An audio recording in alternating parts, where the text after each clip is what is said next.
do to make sure we fortified as a unit, but don't leave me mortified. If you'd have kept it 100, a brother would be more than fine.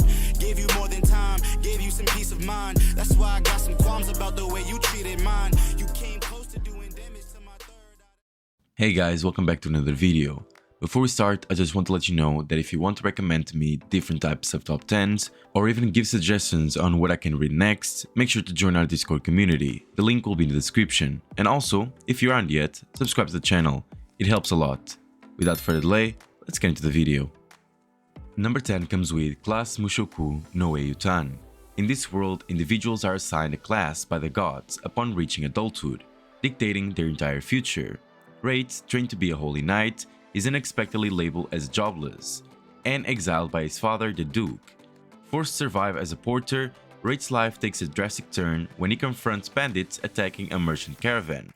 Despite facing overwhelming odds, a mysterious voice guides him to a moment of defiance, hinting an untapped potential. By now you know that this manga is full of cliches, but to be honest, I did like it. You have a bad class, exiled by his family, and even the merchant encounter.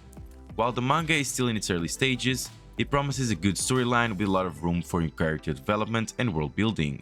The concept of a protagonist defying expectations and discovering hidden abilities is something I enjoy.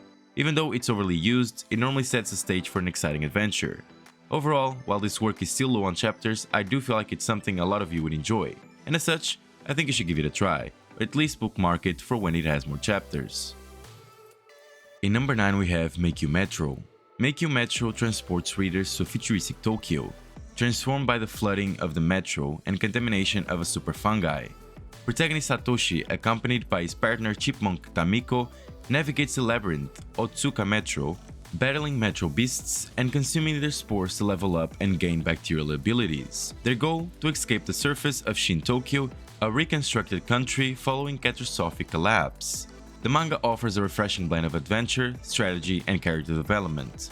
It avoids repetitive tropes, ensuring the story remains engaging and dynamic. The art is of exceptional quality, immersing readers in their fantastical world.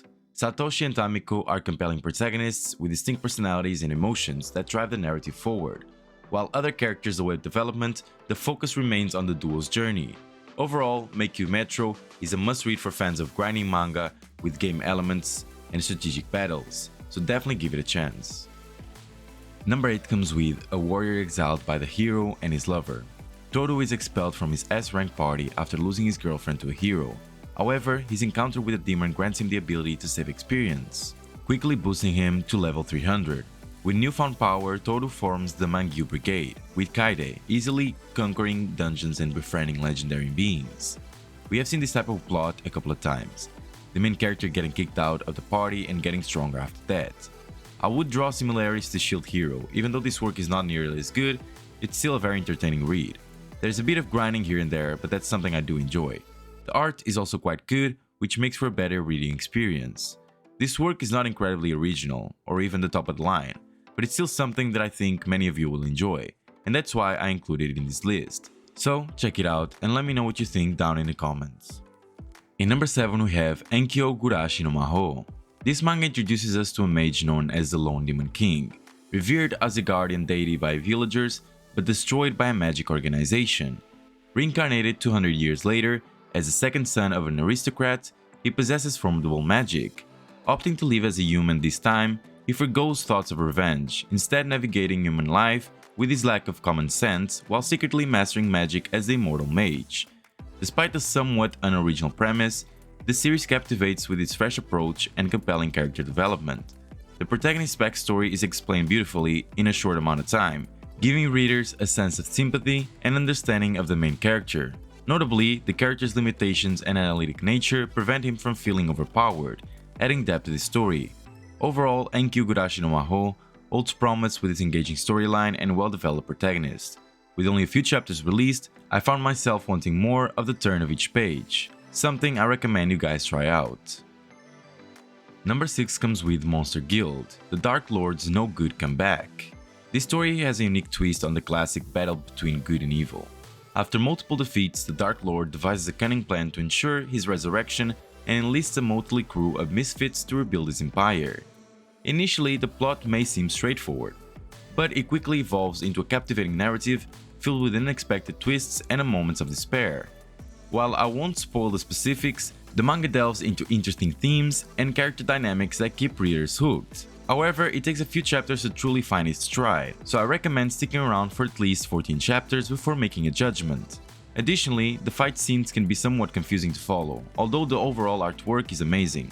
Despite all that, a work where you follow a monster is something I always look forward to, so if you're like me, definitely check this one out. In number 5 we have The Bottom Tier's Baron Accidental Rise to the Top. The Bottom Tier Baron Accidental Rise to the Top is a hilarious and refreshing take on the kingdom building trope filled with comedic twists and unexpected turns.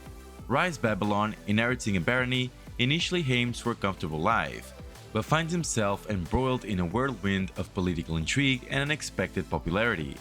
The manga cleverly combines elements of kingdom management with humor, as Rise navigates his newfound role with cluelessness and charm. The dynamic between Rise and his increasingly eccentric subordinates adds an extra layer of amusement to the storyline. I particularly enjoy the introduction of the priestess character, whose arrival brings chaos and comedic moments. Her insistence on recruiting Rise as a messiah for a cult, despite his reluctance, leads to hilarious situations and unexpected alliances. If I had to compare this to any other work, it would be Shadow of Eminence, where the main character is clueless about what's happening, but things always turn out for the best. But don't expect an overpowered main character. Despite all of the good points I made so far, the best one is without a doubt the art. As you can probably see, it's amazing. Overall, The Bottom Tier's Baron's Accidental Rise to the Top is a must-read for fans of comedy and kingdom-building genres. Its clever plot twists and eccentric characters make it a standout manga that I hope receives an anime adaptation in the future. Number 4 comes with The Exiled Reincarnated Heavy Knight is unrivaled in game knowledge. This work offers a familiar yet captivating tale of reincarnation and gaming tropes. Elma, a young boy from a prestigious lineage, is bestowed with the supposedly inferior class of Heavy Knight during a significant ceremony. Exiled from his family due to his perceived defect, Elma soon realizes the potential of his class, drawing on his knowledge from a previous life spent playing games. The plot follows a classic isekai formula, but it's the execution and depth of the gaming elements that set this manga apart.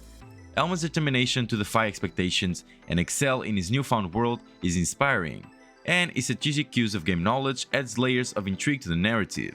To give you a better understanding, the main character gets his memories from a previous life at some point in this new life, and this world's system of classes and such is the same as the game he used to play.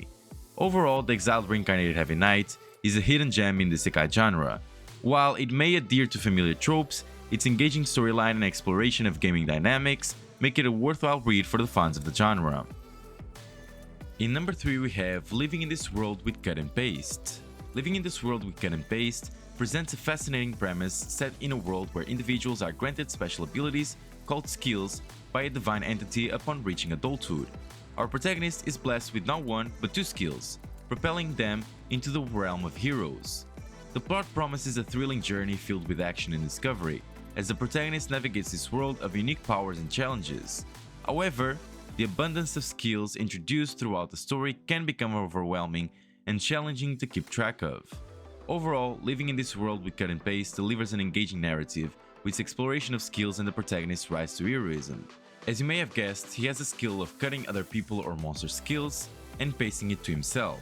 The problem is that there is no cap. He can do it as much as he wants, which leads to him having a bunch of skills that he can't keep track of. Despite that, I did enjoy this read, and as such, I decided to recommend it to you guys. So make sure to give it a try if you think you might enjoy it as well. Number 2 comes with I left my A-rank party to help my former students reach the dungeon depths. Another familiar yet entertaining premise in the world of manga. Yuki Feldio, a delusioned red mage, abandons his elitist A-rank party to mentor a trio of former students. Together they aim to conquer the world's most challenging dungeon, each learning valuable lessons along the way. While the plot follows a predictable trajectory, it's the characters and artwork that shine brightest. Yuki's overpowered nature from the start might deter some readers that seek character growth, and the side characters can feel somewhat generic. However, the dynamic between Yuki and his students provides a wholesome core to the story. Ultimately, the manga's appeal lies in its adventurous spirit and stunning artwork. If you're in it for the journey and visual aesthetics, this work won't disappoint. On the other hand, if you don't like an overpowered main character and prefer something with more character development, then maybe this isn't for you. Even if it doesn't break new ground, it's still a very entertaining work, so give it a try. And in number 1 we have a story about a grandpa and a grandma who returned back to their youth. This is a heartwarming manga that takes you on an emotional rollercoaster. Ine and Shoujo, two elderly individuals in their 80s, find themselves mysteriously transported back to their 20s overnight. The plot navigates through their journey of rediscovering youth, love, and adventure. The story is a perfect blend of laughter and tears. While reading, I found myself with a mix of different emotions, which I really enjoyed. Now, this is not your typical fantasy with monsters and so on, but it's a fantasy nonetheless. The deep bond between the main characters Ine and Shoujo left a profound impact on me, making me reflect on the relationships in my own life. The comedic elements, particularly the confusion among the community members and their children and grandchildren, adds a delightful touch to the narrative. Despite occasional slow chapters, each segment has its own charm and significance. Overall, a story about a grandpa and a grandma who return back to their youth is a delightful read that will leave you pondering the beauty of love and the joy of rediscovering youth. Now guys, this is the top 10 fantasy manga. Did you find any manga that you haven't read yet? Did you like it? If this video helped in any way, leave a like and subscribe to the channel, and don't forget to activate the bell so you don't miss any of my videos. Thank you so much for watching, and I'll see you next time.